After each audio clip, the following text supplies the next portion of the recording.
ये आंदोलन आप लोग क्यों कर रहे हैं? राजनीति तो सोरेन परिवार ने लिया है, तो उन पे छोड़ दीजिए ना, विश्वास कीजिए ना उन पर। आप लोग क्यों धरना दे रहे हैं? आप लोग किसके घर पे दे रहे हैं?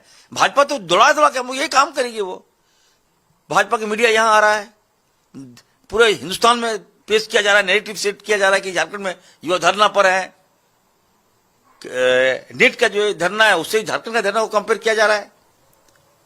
मतलब टोटली रविश। ये भाजपा एक्सपर्ट है इसके लिए।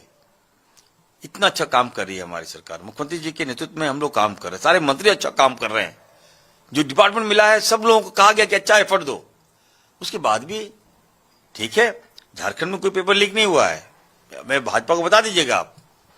त्रुटियां पाई गई है, कुछ खामियां पाई गई है, गड़बड़ियां पाई गई है, मुख्यमंत्री जी ने एक्शन लिया, आप बता दीजिए।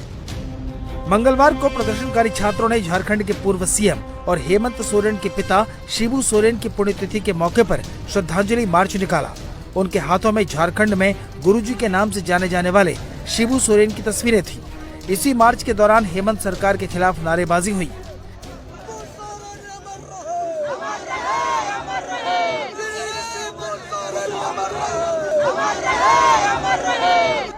शिबू सोरेन की पुण्यतिथि के मौके पर ही हेमंत सोरेन पहली बार आंदोलन पर बोले। दावा किया कि छात्रों को इंसाफ मिलेगा। जांच रिपोर्ट आने तक धैर्य रखने की नसीहत दी। सरकार के आंख भी हैं, कान भी है, संवेदनशीलता भी है, और हम कितनी गंभीरता के साथ चीजों को देख रहे हैं ये तो मैं सीना चीर के तो नहीं दिखा सकता, लेकिन ये जरूर है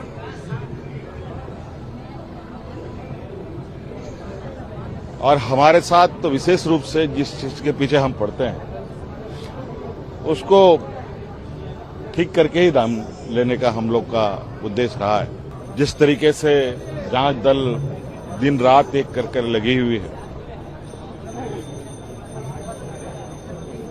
उसका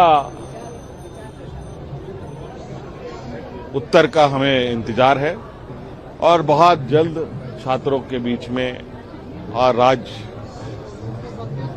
के लोगों को इस विषय पर अवगत हम कराएंगे। हर आवश्यकता जो नौजवानों का होगा, जो संवैधानिक और नियम है उसके अनुरूप उनके साथ हम लोग हैं और उनको न्याय मिलेगा। हेमंत सरकार की परेशानी ये है कि छात्रों का ये आंदोलन अब पूरे देश में चर्चा का विषय बन गया है। इस पर राजनीति भी शुरू हो गई है। बीजेपी ने सीधे सीधे झारखंड सरकार को घेरना शुरू कर दिया है।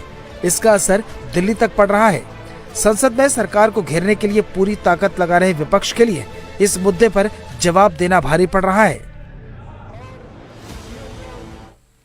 जेपीएससी परीक्षा में धांधली को लेकर रांची में एक तरफ छात्रों का आंदोलन चल रहा है तो वहीं पर सीआईडी भी लगातार एक्शन ले रही है। अब सीआईडी ने इस मामले में अब तक 14 आरोपियों को दबोचा है। मंगलवार को एजेंसियों ने 3 आरोपियों को गिरफ्तार किया है। इन आरोपियों की पहचान उमेश कुमार, बुद्धेश्वर भगत और रमेश कुमार के रूप में हुई है। सीआईडी ने 18 ठिकानों पर छापेमारी करके ब्लैंक चेक और इलेक्ट्रॉनिक उपकरण बरामद किए हैं। सीआईडी ने रांची, पलामू, हजारीबाग, बोकारो और धनबाद में बिचौलियों, मास्टरमाइंड और कोचिंग संचालकों से जुड़े 18 ठिकानों पर एक साथ छापेमारी की थी। इन सारी छापेमारी और जांच के दौरान पेपर लीक के मास्टरमाइंड अभय तिवारी को लेकर भी बड़ा खुलासा हुआ। पेपर लीक नहीं सहेंगे, नहीं सहेंगे, नहीं सहेंगे। झारखंडी छात्रों को ठगना बंद करो। इंकलाब जिंदाबाद। हेमंत सोरेन होश में आओ।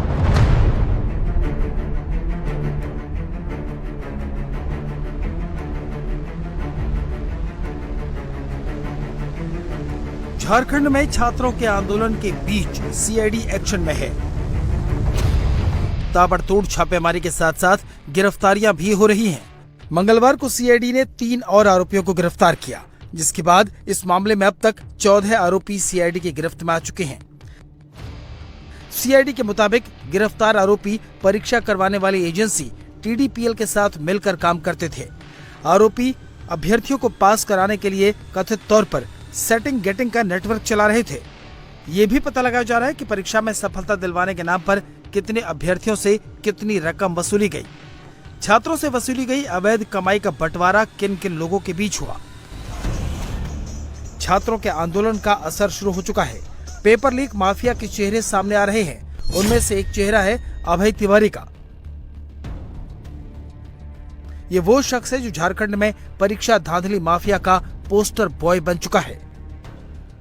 जो मैनेजिंग डायरेक्टर है टीडीपीएल का, वो खुद सरकारी नौकरी में है। अब 12 एग्जाम वो निकाल चुका है। यहाँ पे आपका अभी जेएसएससी सीजीएल में सेकंड टॉपर रहा है। वो अभय तिवारी उनका नाम है।